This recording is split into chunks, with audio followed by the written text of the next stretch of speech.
Hello, friends. Welcome to the third day of this fascial melting, loving touch self-massage set.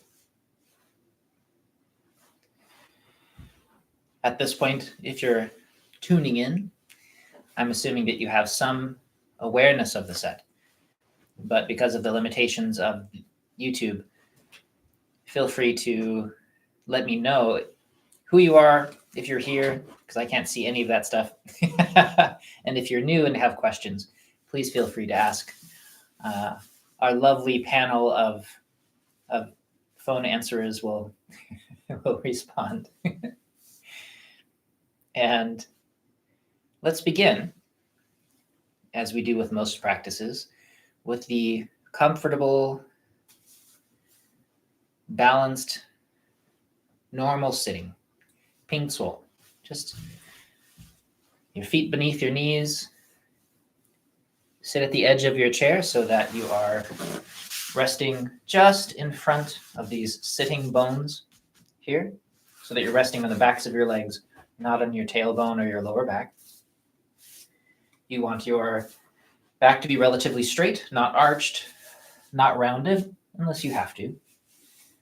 Your shoulders fall open alongside your body, just as with basic standing posture, for those of you who have studied some Qigong.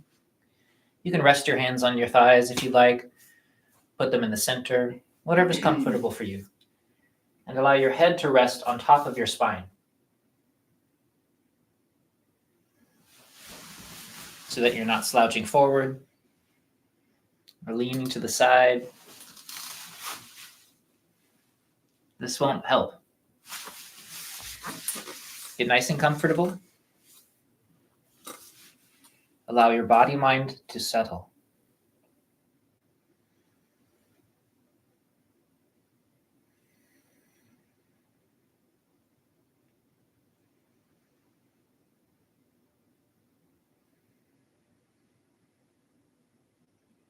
Let go of your breath.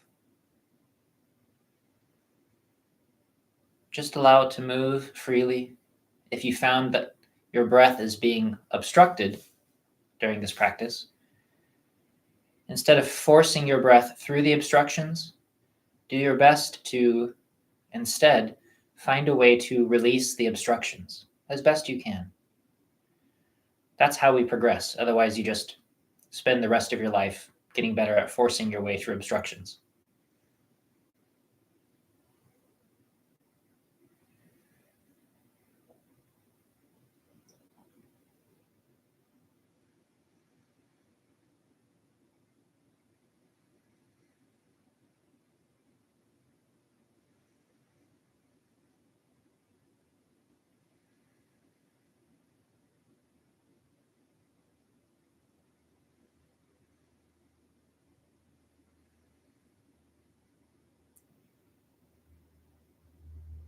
Allow your mind and your tendency to collect worries about the day to slow down and stop.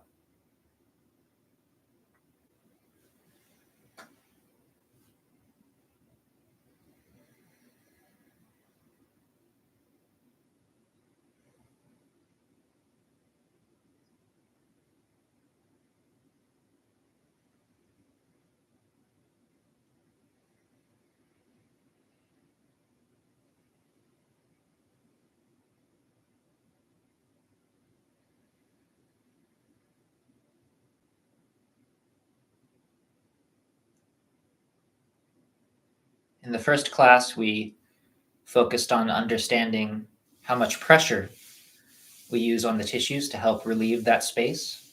For us, it's more or less the weight of the palm sinking in and nourishing that layer just beneath the skin and the empty spaces around the tissues. Yesterday, the second day, we focused on warmth of the hands, warmth of the heart, so that as you're touching your body, this gentle, loving intent is part of what you're communicating to your tissues in your practice. And today, I thought I'd focus on something a bit more local and concrete, the shape of the neck during practice.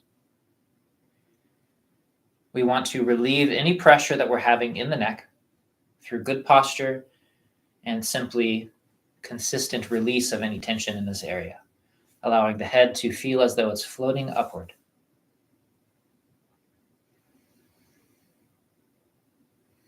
So in this neutral position, explore the feeling of a released head and neck, allowing your shoulders to sink, the top of your head to float up comfortably.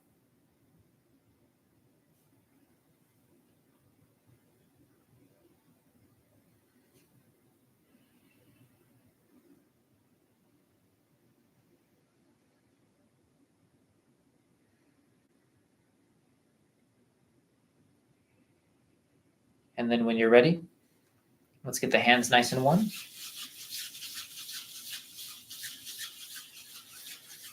You can put your hands around some hot tea if you like. That's all okay. You want them to be warm and soft, full of life. And then we place that warmth and softness at the very top of the head. And again, we're emphasizing this release of the neck. So don't allow your shoulders to bunch up and contract and shorten the neck. Don't press down on your head.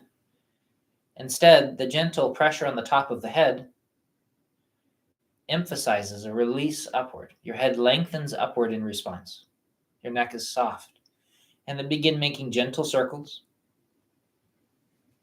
The point on the very top of the head, do 20. By away. A point of 100 meetings or 100 crossings.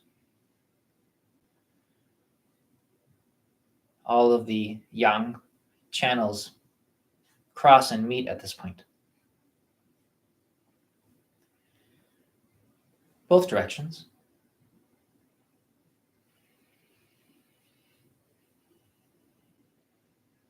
Keeping your shoulders soft. If you need to drop your hands, you're welcome to. Allow the arms to rest down. If you feel any tension gathering, just pause for a moment. And then when you're ready, using the fingers, dragging back along the scalp.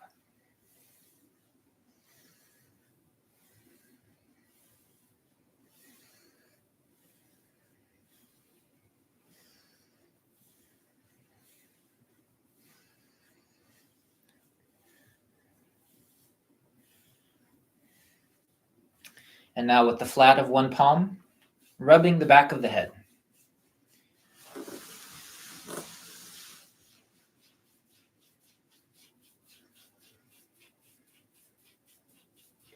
Changing hands.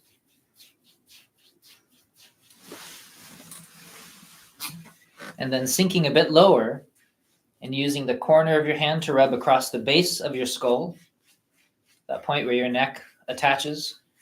Again, scrubbing gently until you have a sense of heat radiating from the area. Changing sides if you like. Keeping your neck soft, your shoulders relaxed.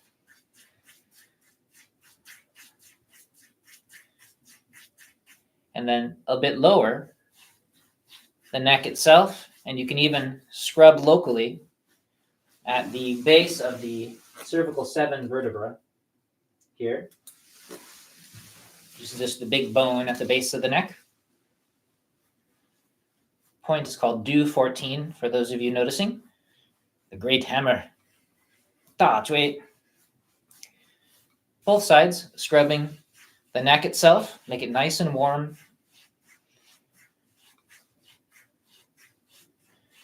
Again, ideally, developing a sense of heat radiating back from inside the neck, especially along the spine.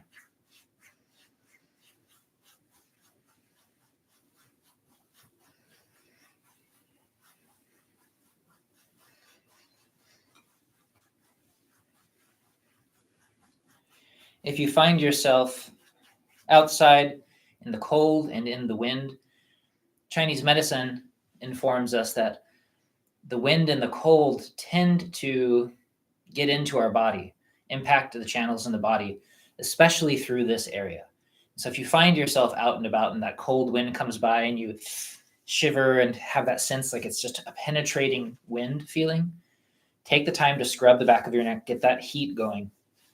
And if you know about herbs, take some herbs, take a hot bath, and get that cold out of your system, because this is where it likes to come in and cause contraction and pain. Then when you're ready, again, hands nice and warm. Let's also use the palms here to rub the sides of our neck, again, to make it nice and warm, just because we're emphasizing the neck today.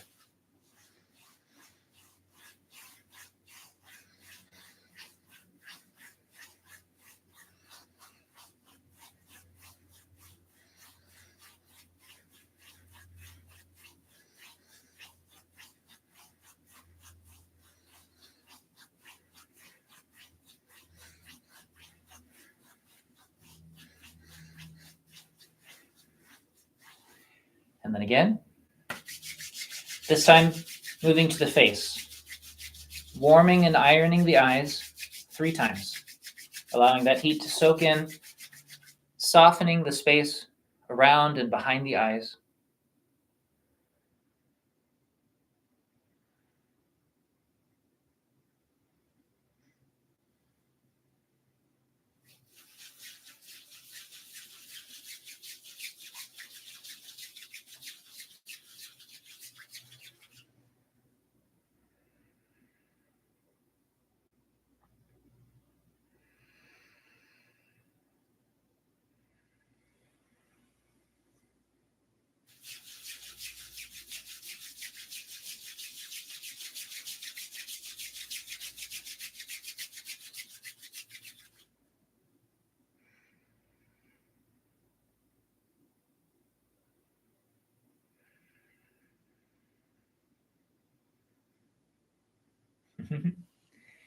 And then with the tips of the fingers, gently opening and stimulating that place alongside the nose.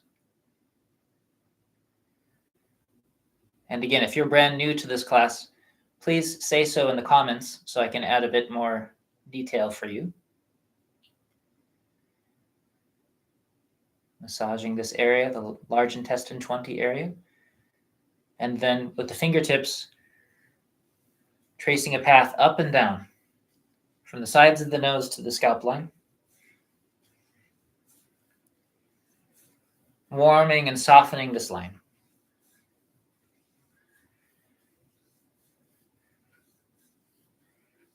All of these massaging and warming movements on the face, they have this quality of emphasizing the direction of opening outward and spreading the face rather than this compression that we have toward the center of the face, opening in a more peaceful manner. And so with all of these movements, find a way to, with each motion, emphasize that opening direction, softening.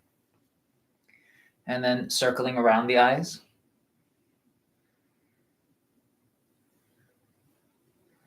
Making sure to be careful not to press directly on the eyes, please. Both directions.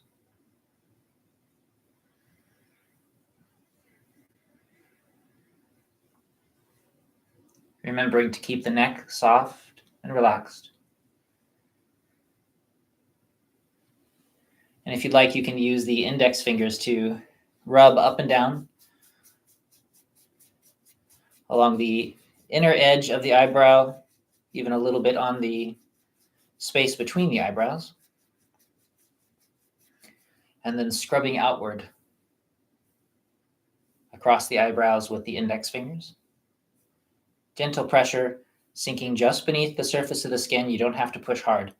And in fact, pushing hard interrupts circulation, not enhances it. And then massaging the point on the side of the head, just here, on the outside line of this orbital ridge, between the edge of the eye and the edge of the eyebrow for most people. Point called Tai Yang.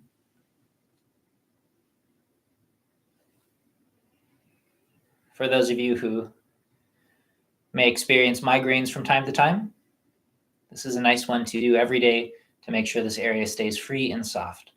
It's easy to accumulate tension here.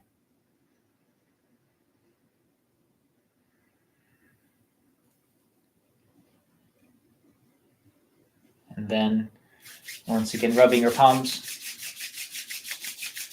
smoothing the whole face, again, emphasizing those outward soothing directions as you move.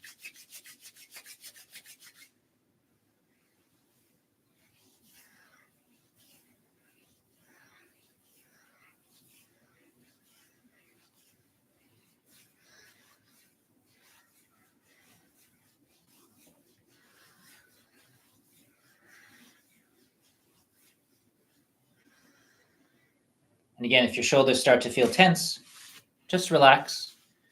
Go back to this comfortable seated posture until you release any tension that might be accumulating, and then follow on from there. Using your fingertips, massaging that point just in front of the ear, soft spot and up against the cartilage, warming that point of cartilage, that little flap called the tragus.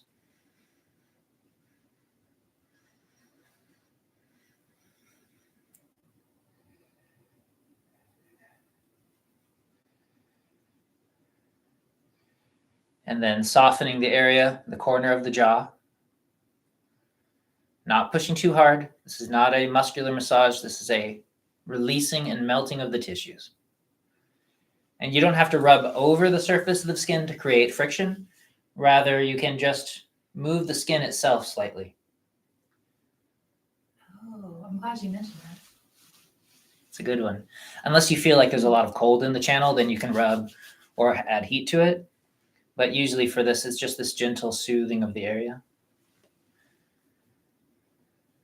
But for the next part, we're going to rub up from the jaw to the ear, and for that, there's some friction involved.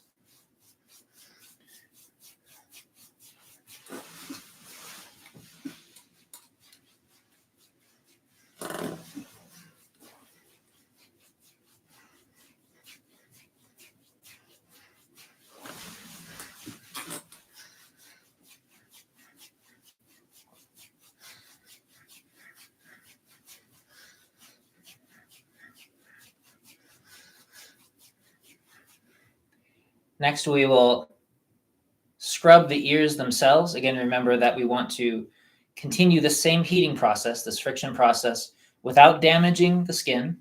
I say that because some of you are rather intense individuals, but we do want to add heat so that there's this sense of heat pouring into the ear, and we continue until the feeling of the heat comes back out from the ear. This is a very healing thing.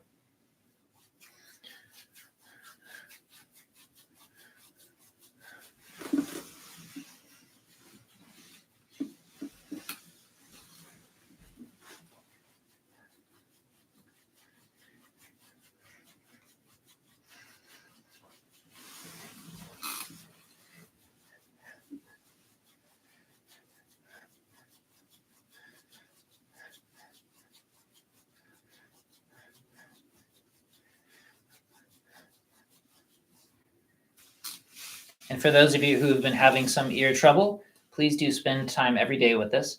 Then we will massage the rim of the earlobes, and tug on the ears themselves a little bit.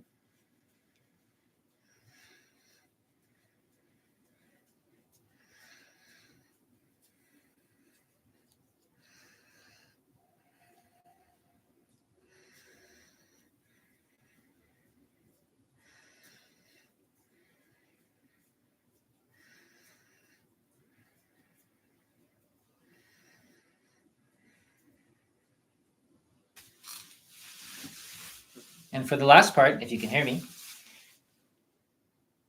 pressing your hands against your ears, creating a very gentle compression, not too much. There's lots of healing stories about the ears by adding this gentle compression impact. 9 times. On the 9th time, we will tap our fingers against the back of our head. I talked yesterday about how we can use this shape where the index finger rests on top of the middle finger and then taps down. And we're tapping onto a point called gallbladder 20, wind pool. There's this muscle here, nicknamed the SCM, this big collection of sinew and tissue that runs down here. And then there's the muscle that runs alongside the spine vertically here.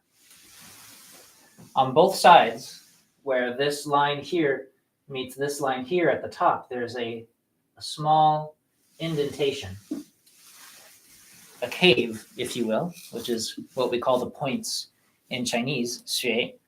And this point, this cave, on both sides, you can gently massage with your fingers if you'd like.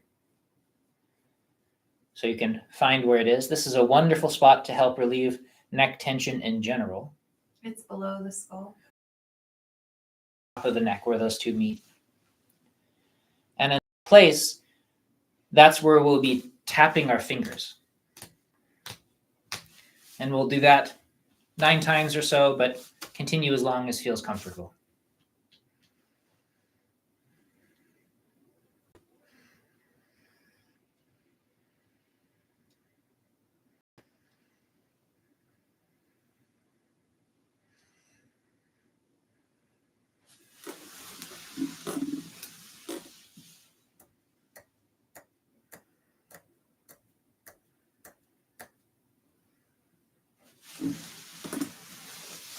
And I'd like to mention, just for those of you studying Qigong or studying Tai Chi methods or other healing methods, as I lift my arm like this, the tendency is to roll the shoulder forward while I'm trying to lift my arm.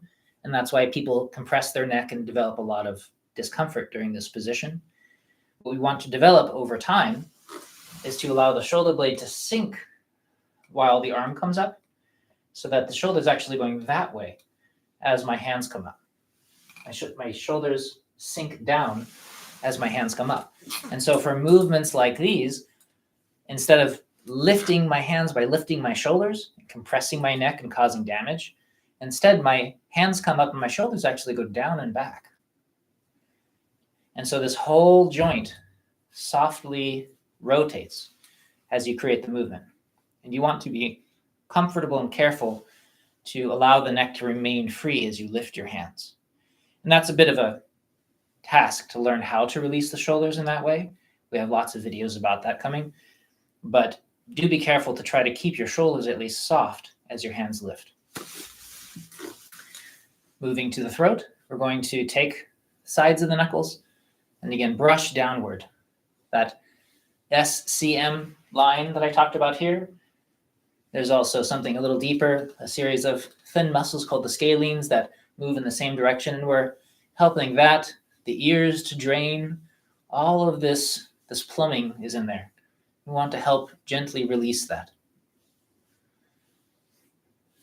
And then with your fingers, raking those areas and pulling down. There's another big sheet of muscle that runs down here that we want to relieve. Not pressing in hard, just softening the space beneath. You'll notice I can speak without interrupting by pressing on my throat because I'm not using that much pressure. All the way down where the neck reaches in under the collarbone. And then pulling downward.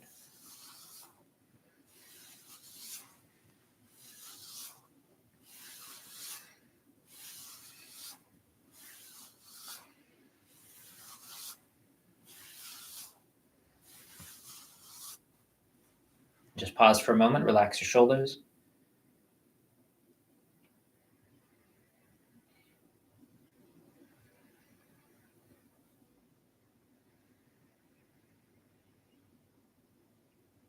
Notice the sense of warmth and release in your neck and face. If you've been cultivating that sense of heat pouring into the channels, you might feel now that you're just radiating warmth from the neck up, and that's a very good sign. But you want to make sure that all of that energy sinks down.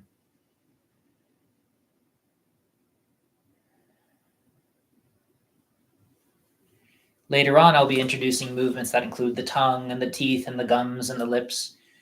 But sometimes those practices can introduce tension in an area if it's already tight. So we'll talk about them once we're a little bit better at softening this area. So now let's move down the arms. Again, with that spot just in the front of the fist or your fingertips, softening this area where the front of the shoulder attaches.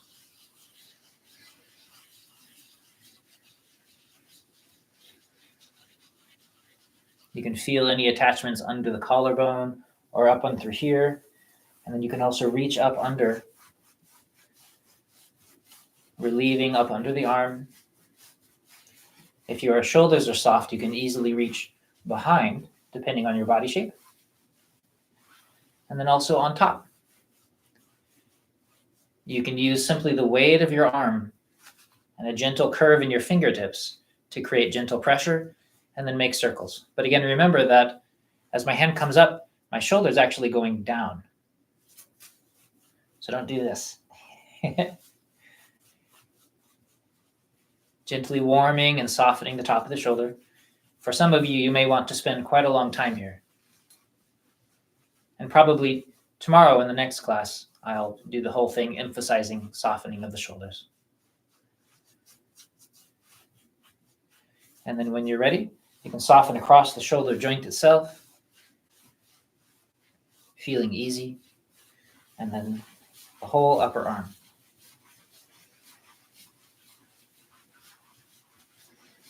The inner arm as well as the outer, all the way around. If you notice any areas that the tissue is holding, then spend a little extra time softening that zone. Perhaps just above the elbow is a very common spot. And then at the joint of the elbow, the top of the muscle here that points toward the index,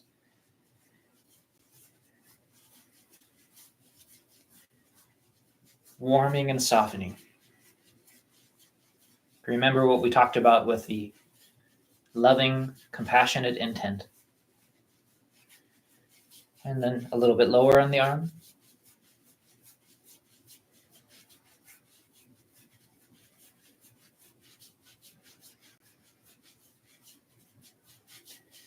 The inside of the elbow, the palm up. It looks like my black shirt is making my arms disappear, so I'll hold my arm out a bit so you can see. But you'll want to keep your arms relaxed.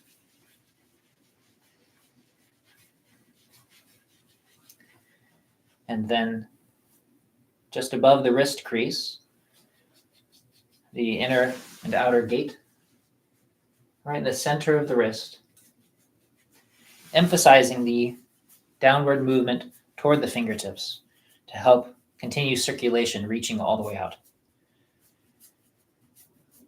If we can get the circulation to reach the extremities, to reach the ends of the channel, it's much more likely for it to be able to come back. So we always want all the way out and all the way back in.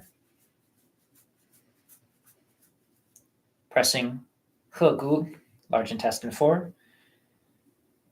Gently circulating on that point, just here in the middle of the hand.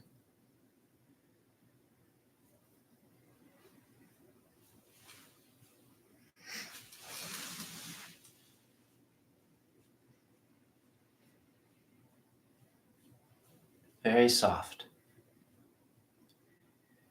And then pulling off of the fingers.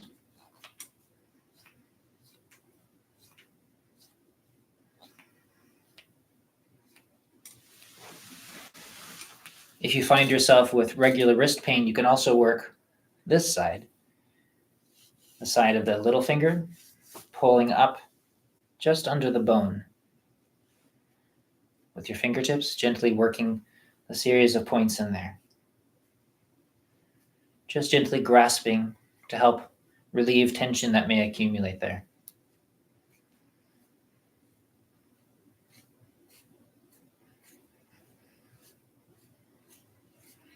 And you can do that anywhere in your body that develops pain.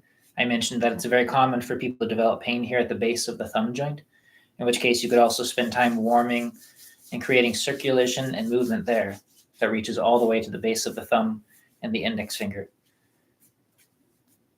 Make adjustments for your body, whatever you need. Moving to the next side.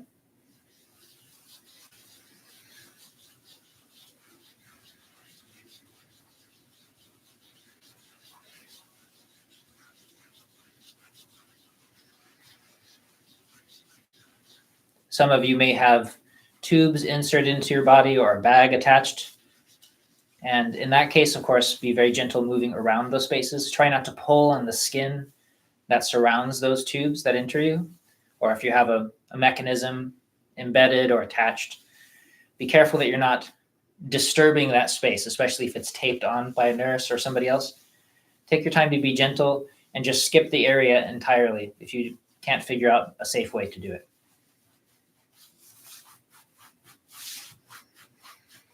The same, of course, is true with open wounds and rashes and areas that you should just leave alone for a little while. Try not to irritate them. I try to say all of this stuff because I can't be there to give you advice.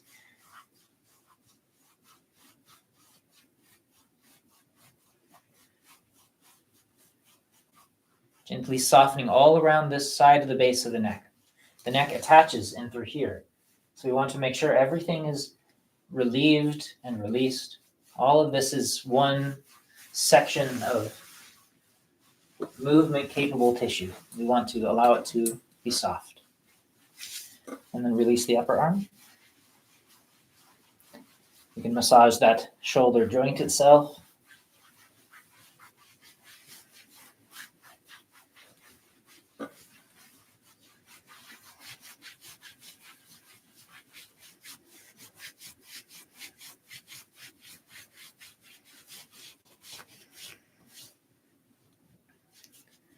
Massaging that point at the top of the arm on what is usually the more tan side of the arm. Right at the crook of the elbow and then a little bit lower.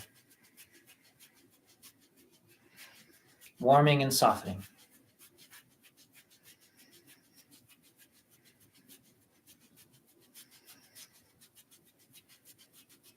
The intention is movement down toward the hand. Same thing on the inside of the arm. Same area of that elbow bend.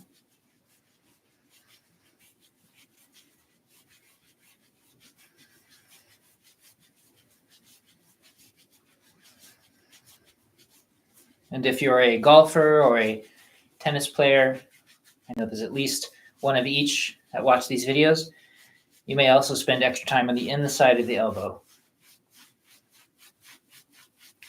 We're tending to skip that in this series, but you can always add this area in here if you need to. And then inner and outer gate.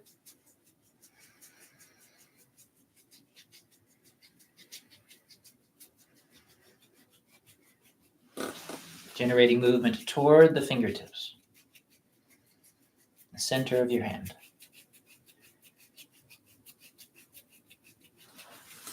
And again, if you'd like to grasp the outside of the wrist,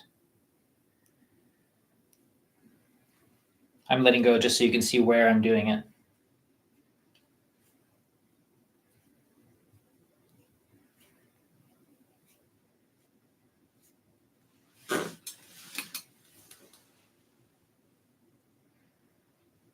Large intestine 4 on the hand, next to the thumb.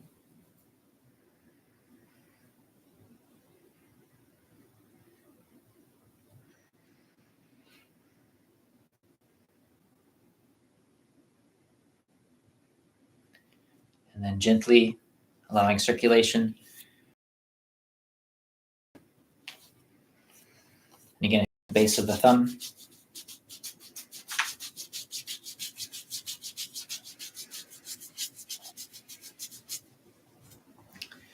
We can shake the hands.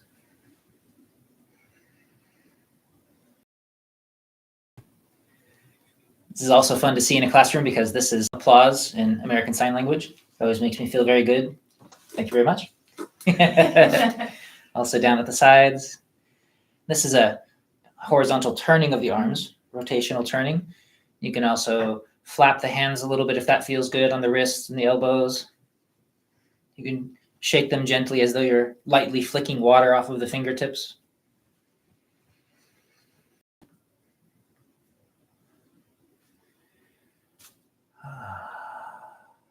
Continuing on. Keeping your neck soft, crown of your head floating upward, Your shoulders released.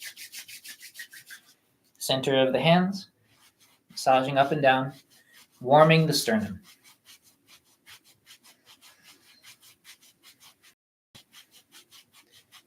Emphasizing a movement here that is downward and also slightly inward. We're warming the sternum.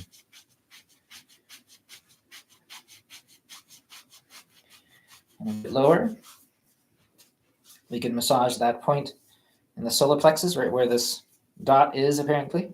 Here I know that at least one of you has some great tension in the solar plexus. So we want to spend a little bit of time there softening. This is right at the top of the V here. I'm using the base of my thumb, the big pad at the base of my thumb on my hand. One side and then the other.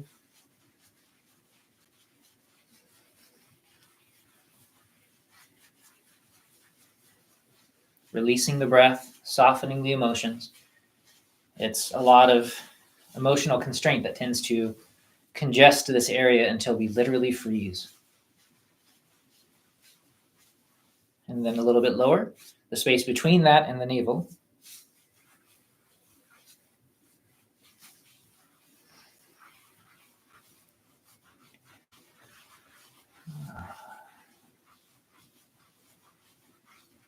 It is a beautiful day here where we are in the woods.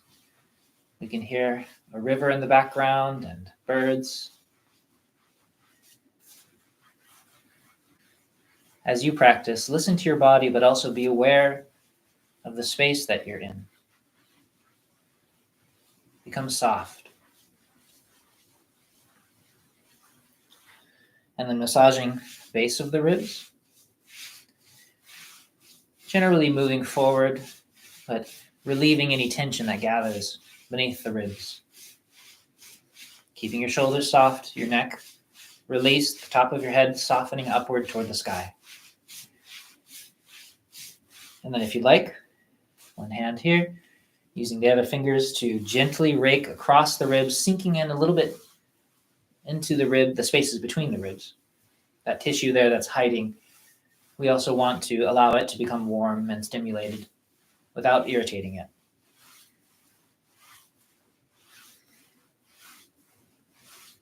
This is very good for people that carry a lot of frustration and anger as well.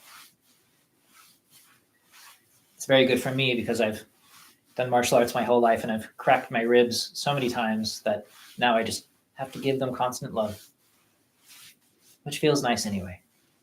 Both sides.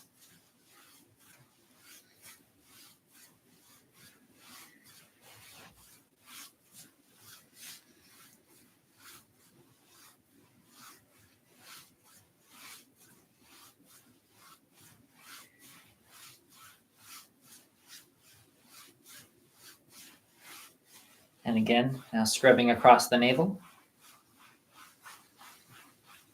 Notice how loose my legs are. I'm not shaking my legs. I'm not holding my legs. They're just resting here effortlessly. So position yourself so that you're able to relax your legs as much as you can.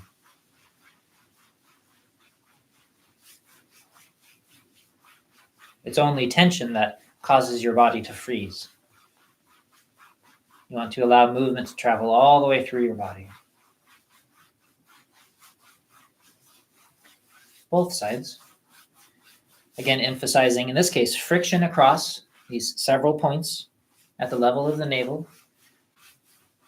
You want warmth to soak into this area. And if you feel like you're having difficulty heating it, get a hot pad. You can just warm up a moist towel and rest it there until a sense of heat is generated in that space. You want this area to stay warm at all times.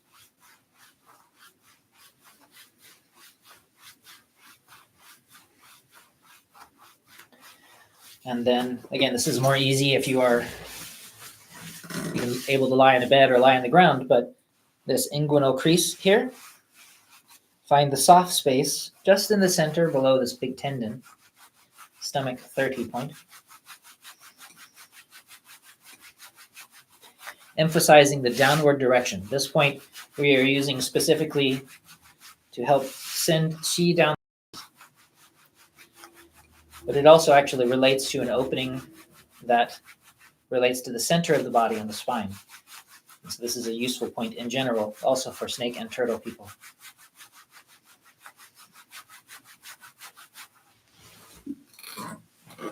And then when you're ready, I'm going to slide my hands around my waist. But again, because we're emphasizing the neck here, I want to remind you to not do this. This happens 80% of the time I start to teach a new class. Or that, or some variation of incredible discomfort. Please allow this softness we've been working so hard for to extend. Carry your hands around as best you can. Find a way to keep your shoulders and your neck soft and begin to warm your back. Everyone's going to be different. You'll have to find out how it works for you.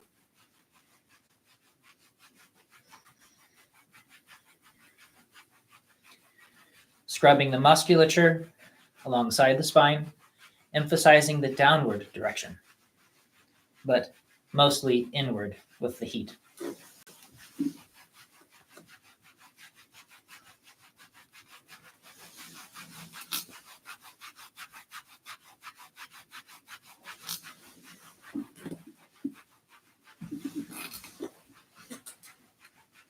If your arms get tired or your shoulders are tired, just stop and rest for a moment. With time, this gets easier and feels effortless.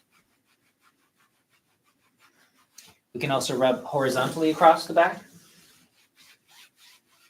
This is at the level of the Mingmen point, which is opposite the navel.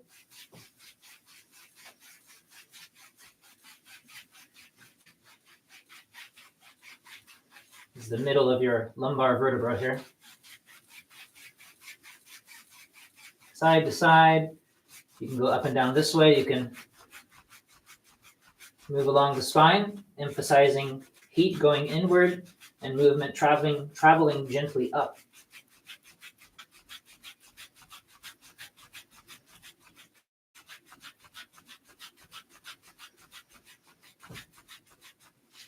And then your palms rubbing up and down to the base of your tailbone, allowing heat to sink into your tailbone, all the way to the tip. Again, this is easier if you're able to reach under your clothes and rub your skin. Be gentle. Just add heat, not too much force. Wake the area up.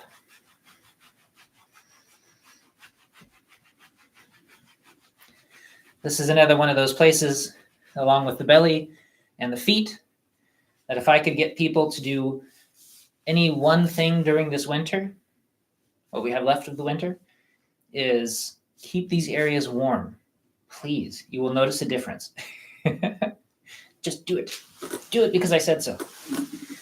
And now the very top of the hips, moving down now to the lower body. Just below this pelvic crest here. You can use your fingertips or your palms. And then down below that space, in the very center of the glutes. It's easier for me to get to here while I'm sitting on this stool. It's much more difficult in a big chair, or if you have a different body shape. But find a way to use gentle movement to help soften and warm the sides of the glutes. Gallbladder 30 point.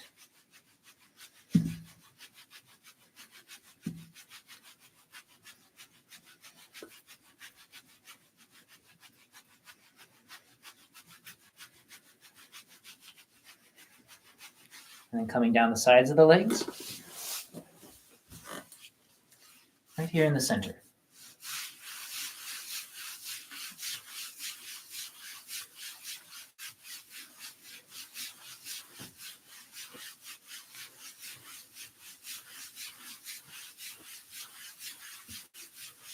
Emphasizing again this downward direction. And we're emphasizing this point just here in the center of the thigh, but you can work all the way down if you tend to carry a lot of tension through here. But again, please be careful. This strip here, the gallbladder channel, is very reactive. If you press hard into it, you're just going to develop more tension.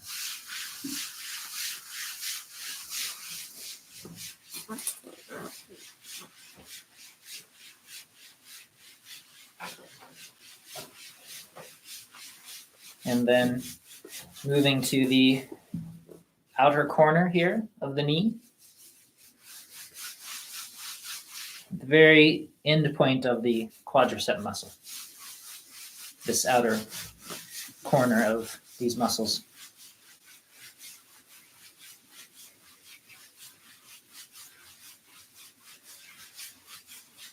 Soft and comfortable, warm, again, tending to move downward. Sensitive people may feel a sense of heat washing down toward your feet and toes.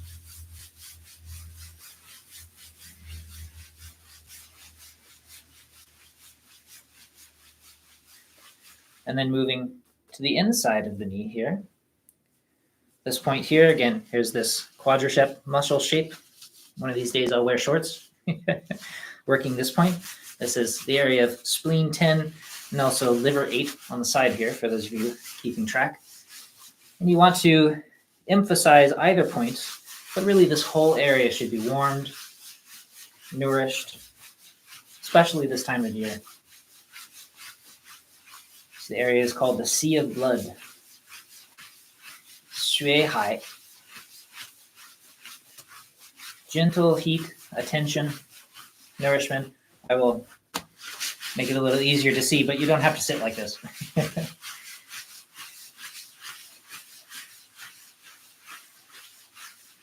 Soft and comfortable.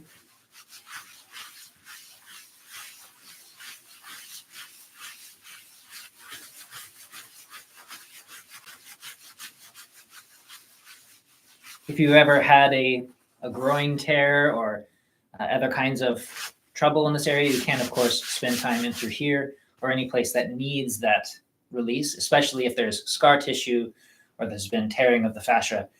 Sometimes you need to create movement in that area to help stimulate and speed healing. So please do take the time to do that. I'll just keep moving forward, but especially if you're not watching this live, you have the great power of time and the pause button. Use it. Space just beneath the knee, again. Just between these two thick tendons here and this crease, the popliteal crease in the back of the knee, there's a soft spot. Get in there with your fingers. If you tend to have lower back pain, you might want to spend time either gently rubbing it like this or with more direct pressure with your thumbs. For our purposes here, we want to emphasize this softening, gently opening quality.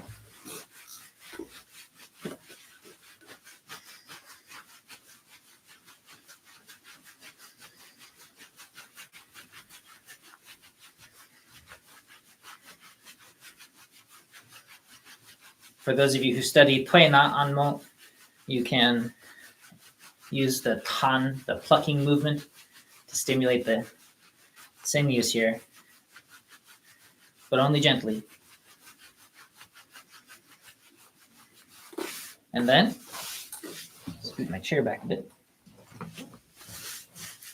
Stomach 36. Remember, this is the very center of this muscle here that runs outside of the shin bone, tibia.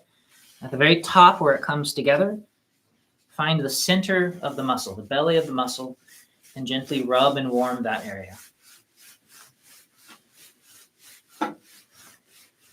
Now, because we're a bit more advanced, I'm going to combine some of the points.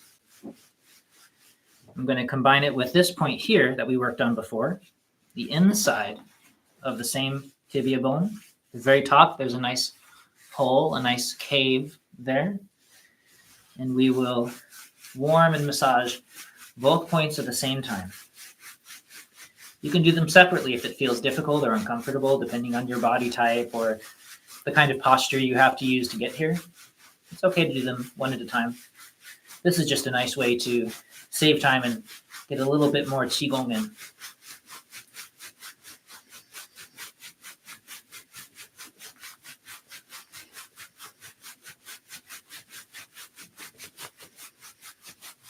The emphasis is this downward motion toward the toes and warming, nourishing especially these channels.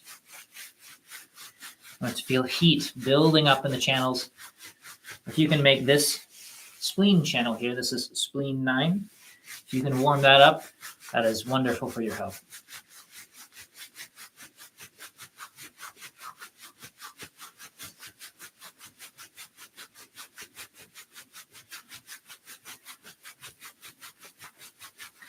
And again, here I showed you yesterday this slightly more tricky point.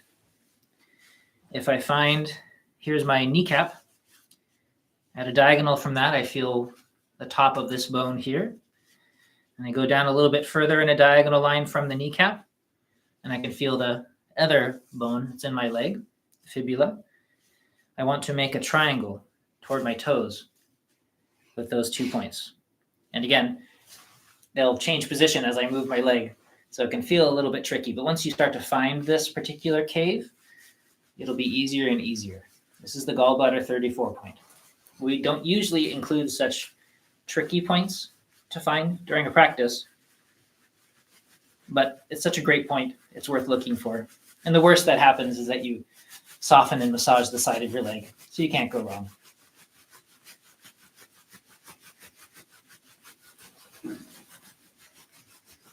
Try to position so you can see where I'm doing.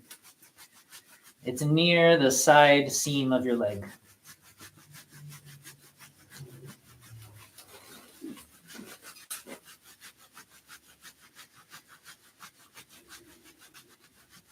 And now, one of my favorite practices, we'll combine all of those points we were just working on. Notice if your knees are feeling warm and stimulated. Should feel pretty good.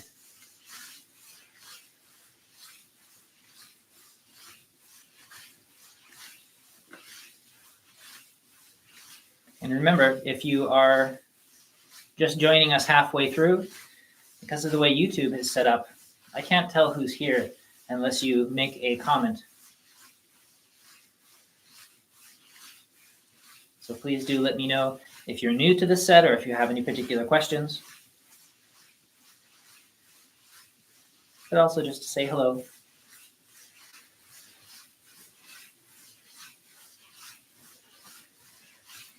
Qigong community is the best community.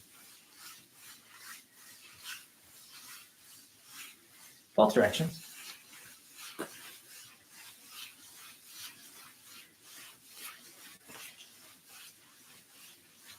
As you gain skill, I don't know if you can see my fingers moving. I'm applying gentle pressure in each of these points as I pass by, and with the different aspects of my hand. So you can actually go around and stimulate each of these points as you move, but it takes some practice.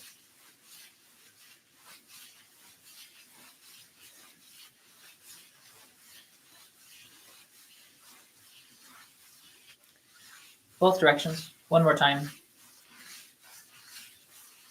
It's nice to end in this particular direction.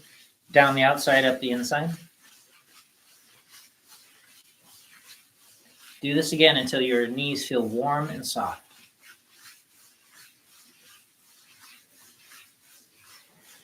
The prescription I was given when I first hurt my knees as a kid was to do this 100 times in both directions. And it really did make a difference. In some ways, this was my first Qigong practice, although I didn't know what it was. Moving down the leg a bit further. And again, depending on your level of flexibility, the shape of your body, how you're positioned, whether or not you're driving while you're doing this, please don't do that. The thumbs can rest here in the calves, the very top of the V of the calf muscles as they come to each other. You want to find the top of that V and allow the weight of your fingers to sink in. You can move your thumbs around a little bit, finding different places, sinking into that muscle beneath the superficial muscle. Gentle circles, warming and stimulating. You don't want to irritate this area either, but it may be uncomfortable at first. But I can nearly guarantee, that after doing this for 100 days, this whole area will be much softer and much more comfortable. And again, remember, if your hands fit, you can also reach across and gently pluck across this muscle near the shin here, anterior tibialis, while you are massaging in there. You can also trace down the path of the Achilles.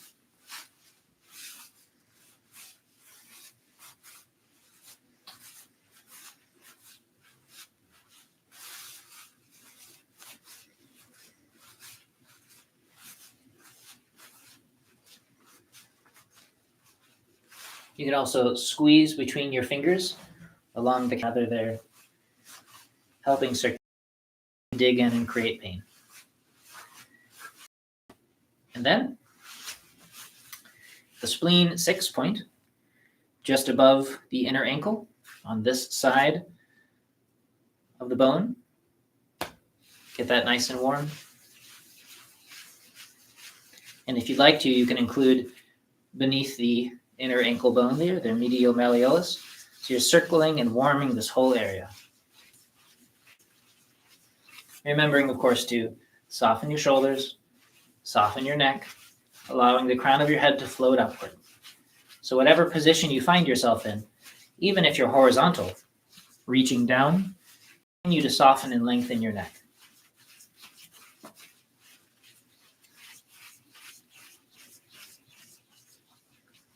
If you've had ankle sprains before, you can grab here beneath the outer ankle, a spot that tends to be damaged often as we roll our ankle.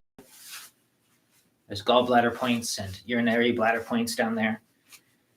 And if that's sore, then you can spend time warming and working that as well. My teacher has very large hands, and he can actually make this circle and touch both sides at the same time. I can't do that.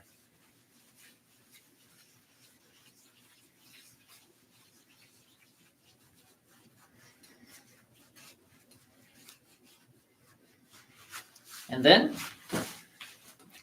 moving down to the, remember there's three areas, three channels here we want to impact. The kidney channel on the bottom of the foot with the thumb, the spleen channel here on the side of the foot, the liver channel here between these two tendons, between the first and second toe up the foot.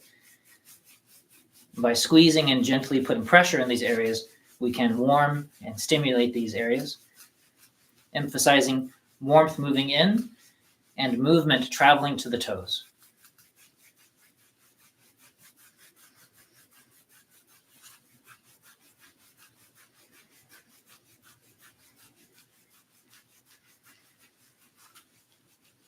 Again, please keep your feet warm all year long, but especially during the winter. You'd be surprised how good it is for your health if you don't have to constantly spend your qi trying to keep your feet warm.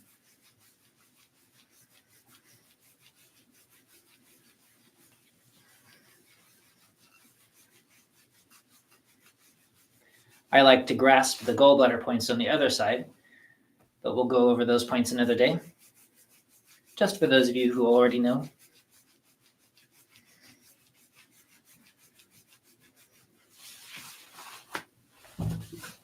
Oh.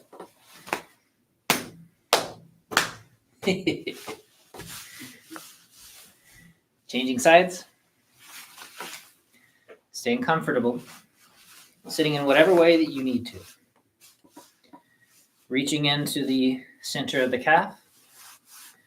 This supporting mountain point, the urinary bladder channel, gently stimulating.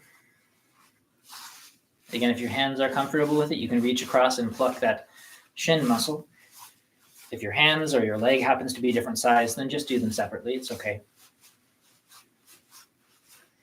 But you want to have that sense of warmth soaking in, releasing all the way down the Achilles.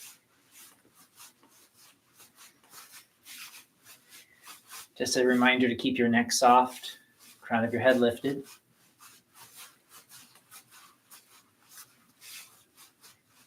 Make sure you're not holding your breath. I hear someone out there holding their breath. Can't hide from me. And then squeezing the calf muscle. Not too hard.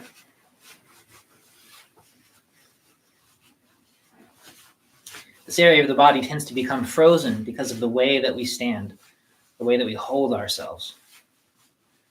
So we're simply trying to release some life into these areas that are often so sensitive just because they've been neglected and become very stagnant. Again, as a friendly reminder, in case somebody who's watching this has large varicose veins on their legs. I know at least somebody watching this at some point has these on your legs. Please be very gentle. The skin can become fragile there, and there's less sensation, so it's easier to hurt ourselves. So in the middle of this very gentle set, be extra careful and gentle in this area, and do spend extra time helping to aid circulation travel through and return back. And this is a very helpful thing. Keep the area warm and comfortable at all times. And try not to do this through pressure socks if you're wearing them, because that will hamper this process.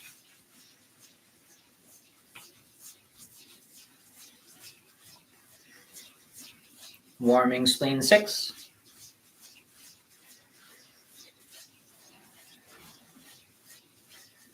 Warming kidney 3, kidney 6, these areas in here.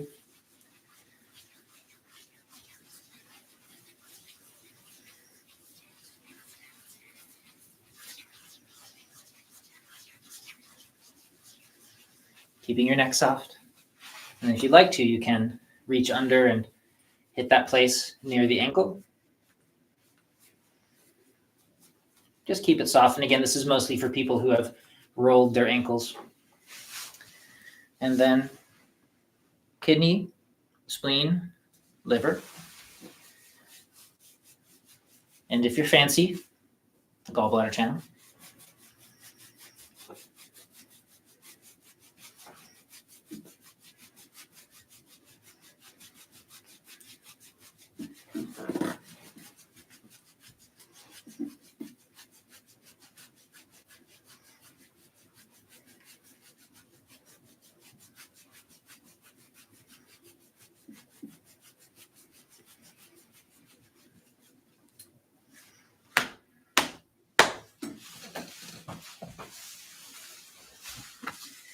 We can also pat the ground with our feet, the flat of our feet, not our heels.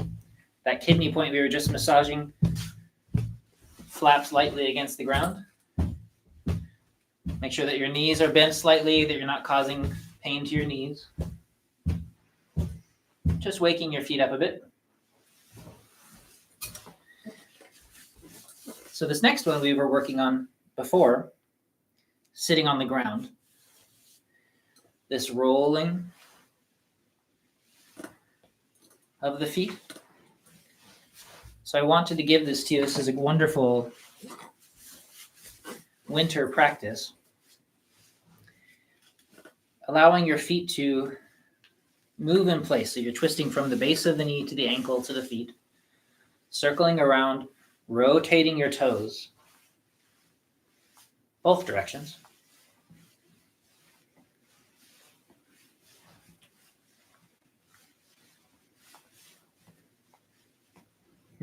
I've had lots of damage to my ankles, especially one of them.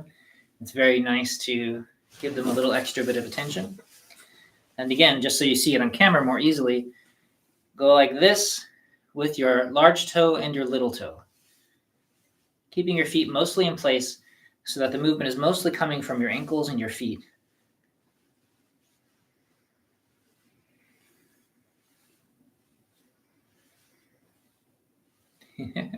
Touching your little toe to the ground, touching your big toe to the ground. You can also go across ways. Little toe comes in, big toe goes out.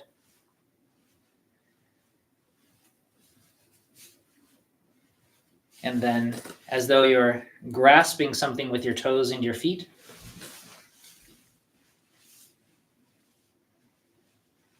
toes extend, reach out, and fold. Some percentage of people actually have a fairly well articulated joint here still in the center of their foot. Remember, these are just hands on the bottom of our legs. It's very amazing that we have feet. And so allow that area to move and become articulate and soft. They're not hooves. We tend to walk around slamming our feet against the ground, these giant rubber-coated things. Allow your feet to gently touch the ground like a cat on the ground. So now I'm going to sit down and we'll do those same movements using the whole leg. Ooh, I still have teeth.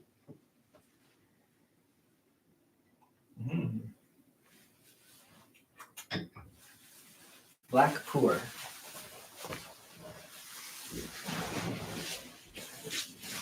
Same movements. What should we do if we get toe cramps? Oh, if you get toe cramps, which most people will when they start this, listen to me very carefully. If you find any exercise particularly difficult, be gentle, go slow, do it more often. Those are the rules, unless there's a genuine problem. Also remember that cold can cause spasm and contraction. And so if your feet are cold, try doing it again when you're in the bathtub or when your feet are warm and see if that helps. You'd be surprised how often that can help. If you get contractions and spasms in your calves regularly, that's actually a treatable condition and might be associated with things like anemia and blood deficiency in Chinese medicine. But again, gentle, soft, releasing movements will help to relieve that. That's part of what we're aiming for. Steph wants to know, can you do this part lying down or do you need to be sitting? Oh, no, lying down is perfectly fine. Yeah. In fact, this is a practice that I like to do first thing in the morning before getting out of bed. So I'm still lying in bed. The blankets are on me. I'm trying not to wake somebody up. Quietly, trying to let her be restful. And I'm beneath the covers, moving my toes and doing these movements to bring life to my feet before I start walking around. And that is a wonderful way to start the morning. So horizontal is a great way to do it. Very good one to do when you're in labor as well. Just because. And keep your feet warm. What time is it? It is 1:08. Oh, good. Lots of time. So since we've got plenty of time, let's do more repetitions of these. Circling. Remember that this movement is coming from not just the feet, but we do want the feet to create that movement we were practicing. Not just the knees, although the knees are bending, flexing, and straightening a bit. Not just the hips here, although those are opening and closing. But it's coming from down beneath. Those sitting bones, this area beneath us is actually flexing and moving. And we can use our hands a little bit to help open that movement and do a little bit of that same knee massage we were working on. So you can see how all of these practices come together to create super practices. You could even move around while you're doing it. You said the source of this movement comes from under? Under us. Well, it comes from our back and our belly as well. But you want that movement to be allowing the space beneath here to circulate as well, which I won't bend over and show you because I'll get demonetized or something. But I'll either gain a whole bunch of the wrong kind of people following, or I'll lose all of my friends. Make sure that you go both directions.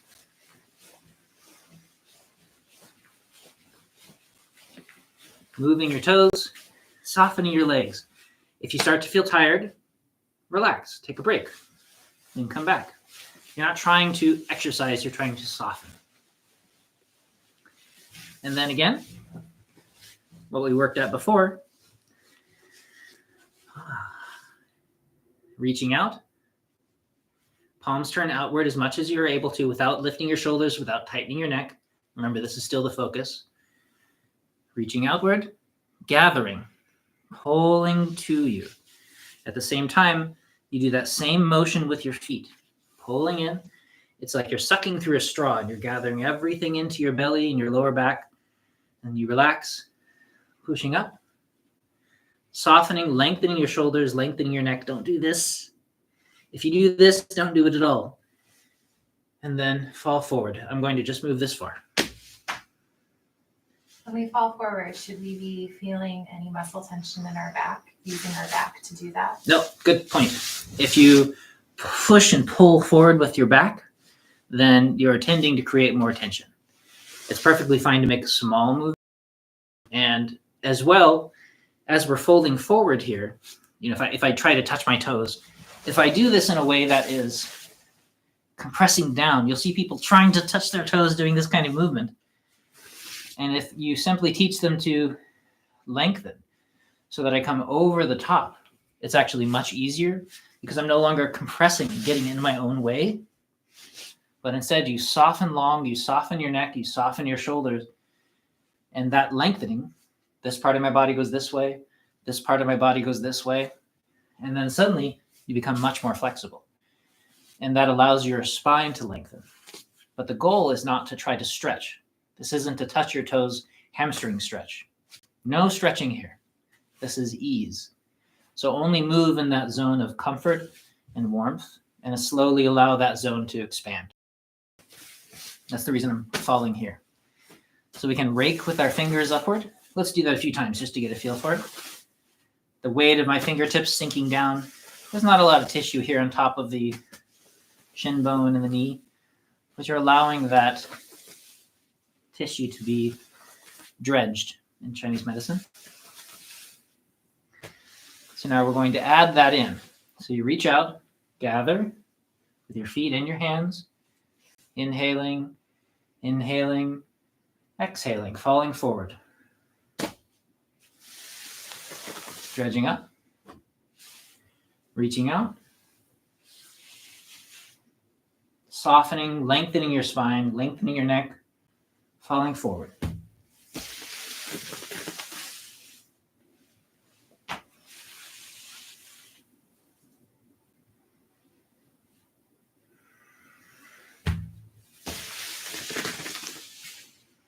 Don't do too many of these. You might start to get sore.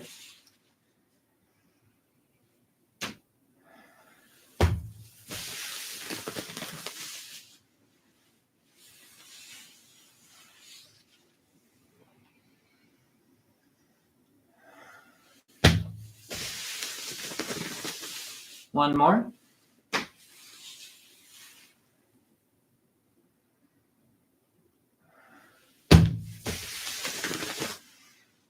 And again, do this in a way that is comfortable, that is not, you don't want to contract your legs as you create these movements, but rather you're simply lengthening and falling forward. Will you tell me what time it is? 1:14. Oh, great. So let me add one extra movement here. Not technically part of this set, but it illustrates the point. So I'm just going to sit in this position. You can either get into this position or not. It's perfectly okay if you cannot. I want to illustrate a point about the neck and shoulders, but this is a useful exercise. So typically what people do, they stretch and they try to touch their toes and they're pulling across and they're fighting themselves and they feel the tearing and they go, oh, good stretch. And maybe they twist and they twist. We don't do any of that. If we become flexible, it's because we become soft. So we're doing flexibility exercises, but when you stretch and you're pulling hard against the tissue, it changes how our body interacts with itself. Instead, again, like with everything in this set, learn to be gentle, to be soft, to nourish the body so we become flexible the way a baby is flexible without ever damaging our tissues, without making our joints hyper flexible. At some point, I can give you the flexibility lecture if you like. But what we want to do here is instead of moving inward and crunching our neck, crunching our shoulders, shortening our spine, we lengthen. We don't pull toward ourselves. Our thigh muscles should never tighten. If you find yourself gripping with your leg, you're actually in your own way, causing some difficulties. So we're going to make gentle circling motions. The emphasis is on the feeling as though we are lengthening our body. From the hips, we lengthen upward through the neck, through the top of the head. We're not pulling anything down. And from the hips to the feet, we are lengthening. This is going this way. And our hands are helping a wave of movement travel down the leg to the feet. So you might get a sense of warmth washing toward the toes.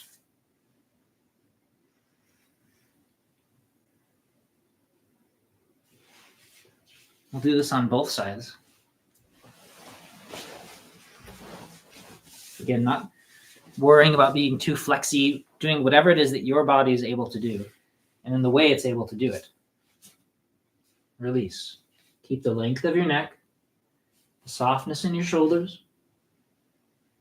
Even if I can only go this far, and my shoulders are released, And my hips are released as best as they can, even if you're doing this sitting in a chair. And over time, as your tissues soften, your body simply allows you to create the movement. You don't want to force anything. One of the lessons we want to get across with the set is when you use force on the body pushes back.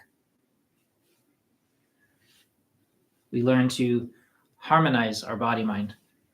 Nothing fights anything. Lengthening, softening.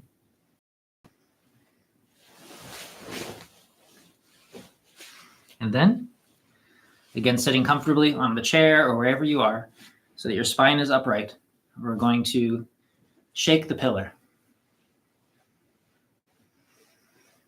Crown of our head is lifted, shoulders are soft. Slowly returning to center. Moving the whole spine, letting things settle. If you're very soft, it'll take a while for the movement to stop. You'll just keep naturally moving without even trying.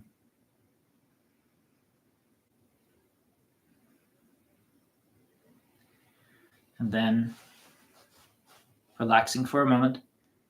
Again, for this class, noticing especially the softness of your neck, back of your neck, your throat, your tongue, sides of your neck and your shoulders. Crown of your head floats upward. Your eyes are soft.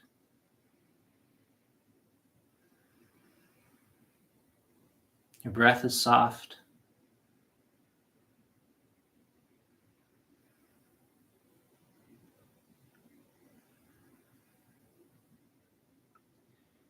Let your awareness sink down.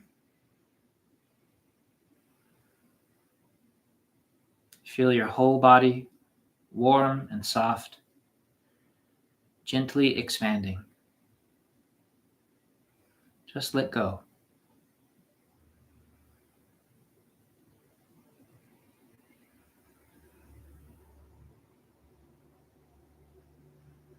Can you feel that sense of warmth radiating from the channels? If you feel it, is there one place that you feel it much more strongly than the other? Maybe you didn't spend enough time somewhere. Tune into this sense of what's going right in your body, and then you can allow that rightness to spread to other places. First, we have to find out the right feeling, and then encourage that in the body and the mind.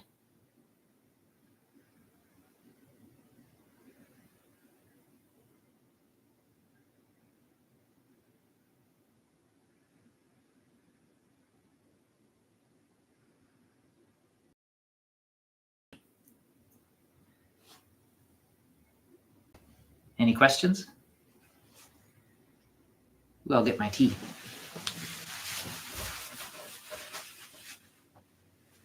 Oh, good tea.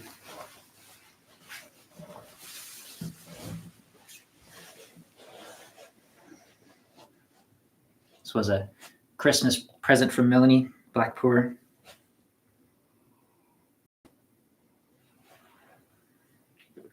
We should get more of that forest honey.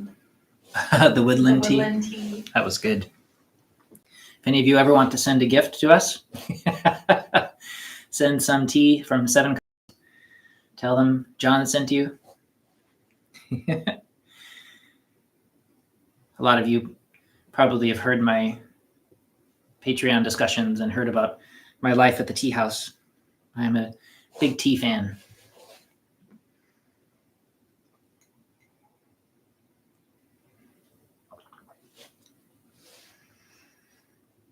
Questions seem to take a little while to come through, so I'll just sit here quietly. Not awkward at all.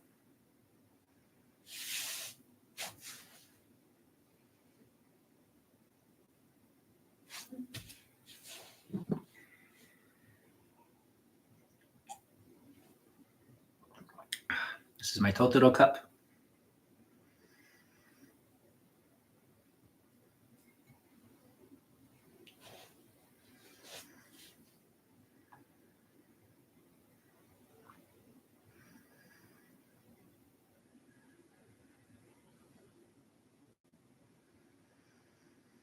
Also, if you don't have any questions, put that into the thing so that we know that people can hear us. I have a question in terms of like what our expectations should be of any tension we experience during movements that are more challenging to our bodies. Like I'm very long and stiff, and I recognize that there is some degree of tension with almost every movement during the practice where we're sitting with our legs extended in front of us. I'm just wondering, I know that we don't want to push through tension, but should we expect that we will feel a little bit during this process and then maybe at that point soften rather than? Curious about your thoughts on that. Good question. So in general, because I'm assuming you're able to hear her, let me know if you can't hear her. A lot of the positions, postures, and movements themselves are designed to expose tension in your body. A lot of the movements that we do in the snake and turtle set, for instance, are like that. And so suddenly people, for instance, the first time they are corrected in basic standing posture, people often feel very awkward, especially if you come to me and I get to move you around a little bit. People say, oh, I feel very strange, because what has become normal for them is a very strange posture. And that now feels normal. We've normalized that experience. Proprioceptively, our capacity to feel the insides needs to understand a new kind of feeling, a new kind of shape. And so often the practices that we do, as we help you move into what is actually a healthy position, we feel very awkward, and that exposes all of these areas of tension. It exposes areas of damage, old injuries, spots where emotional tension is hiding. And we do all of these strange contortions and movements often to avoid experiencing those places.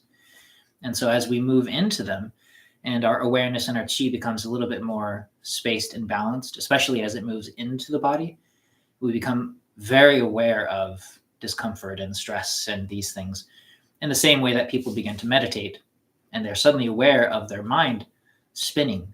And I've had people come to me and say, oh, I can't meditate because it makes me feel like I'm going crazy. And the response to that is simply that, well, you've actually always been like that. You just couldn't tell. You didn't feel your own madness. And so we want to sit so that we can actually become in touch with our mental and our physical stress. And so it can be expected that you experience it as we move, but you do also want to be careful not to injure yourself or to do anything that adds to it. So you can open to it, but then find ways to relieve it. And that's a very normal experience, but definitely don't do anything that makes things worse. Thank you. Sure. We have a couple other questions. How do we reach the part behind the knees to soften the low back if our hamstrings are super tight? Are there places we can soften the hamstrings? And then there's one more after that. Oh, great. Wow, lots of questions. Sorry, sometimes they take a while to come in. The place on the back of the legs that he's talking about, back here, urinary bladder 40, the name of this point here. And you can get to it sitting in the chair, leaning over, reaching behind and pushing. If you're sitting on the ground like this, you can get your thumbs in there and massage and move it. If you're pressing in to stimulate the point, as with traditional acupressure, you're just putting gentle pressure, not a lot. You don't need to dig in really hard, just enough to stimulate the point. You can get in from any angle, usually with your thumb, maybe your middle finger from under here. If you're sitting in a chair, you can also do it if you just can't reach your knees, again, because of body shape or extreme tension, then it may be that it's actually not the best point for you to reach because you have other places you have to soften first. Very often, what people think of as hamstring tension, like people try to touch their toes and they can't, it's not actually, if you test their hamstrings, that their hamstrings are very tight. You can test those things. More often, it's that people don't know how to release their body. And so as a quick example, for the question you didn't ask, in these tests, if you go to university and usually walk around and find unsuspecting students and don't pay them. You can test them for all kinds of things, including whether or not they can touch their toes. And so you'll get people, they put their backpacks down and it's an 18-year-old, 16-year-old, 20-year-old trying to touch their toes, and they can't do it. And they're straining and they're pulling down. And if you just have them wait, you can probably already imagine what will happen. They start to go like this. Another 30 seconds, 2 minutes goes by, and they go like this. Maybe they don't go this far, but what happens is that their nervous system is adjusting, not their hamstrings. Your body can open, but it doesn't know how. And so you move and it goes, puts the brakes on, it goes, oh, something must be wrong. We've never moved this way before. And a lot of the body is like that. A lot of the flexibility that we crave is like that. We simply don't know how to move holistically, so the body puts on the brakes to protect ourselves. That's actually what the stretch reflex is the body putting on the brakes trying to protect us. And then what we've collectively developed as a method of healing ourselves is to go, I don't want to listen to that. I'm going to grab a hold of this door handle or something and pull myself harder. We try to use a different method. We try to retrain the nervous system. That's why we use movements that tend to use the whole body. We engage movements that aren't me pulling against myself, but rather that are softly engaging in spirals, creating these movements that are soft and opening rather than compressing and tweaking. And so to answer the first question, if you can reach it, you can use a tool, you can use your fingers, you can use any posture that you want as long as it doesn't make the tension worse, as for Mel's first question. But for the unasked part, it might not be that you have tight hamstrings. It might be that you have a tight nervous system. And in that case, we use other methods to soften and slow you down and to teach your body that it can move in a balanced, holistic way. Is keeping the hands still over an area to fill it with warmth good too? Over in the sense of on contact or hovering over like this? And maybe I can answer both. That both are okay, certainly. Trying to think of an area in the body that you wouldn't want to do that on.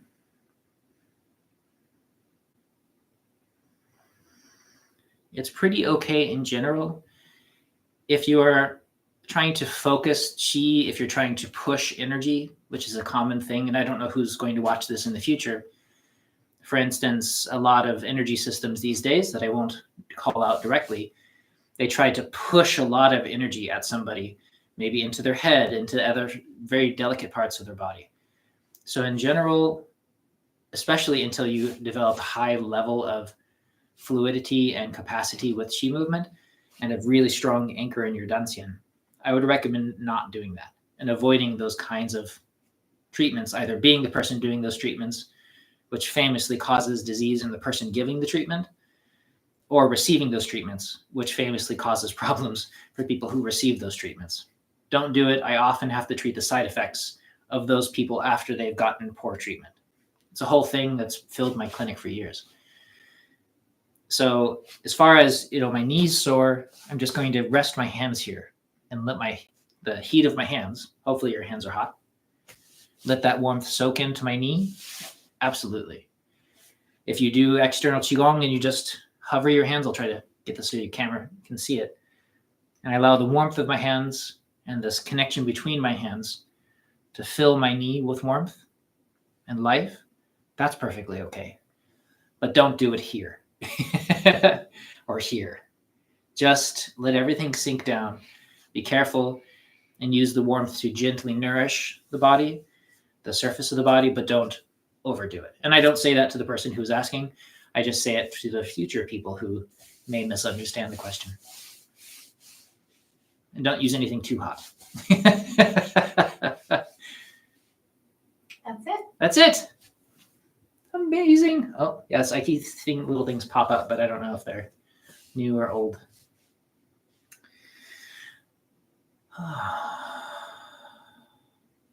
Thank you for joining. I appreciate you very much. If you haven't chimed out yet, please do. Do you mind screenshotting the comments? It's hard for me to see who joined from over here, so I don't find out until later.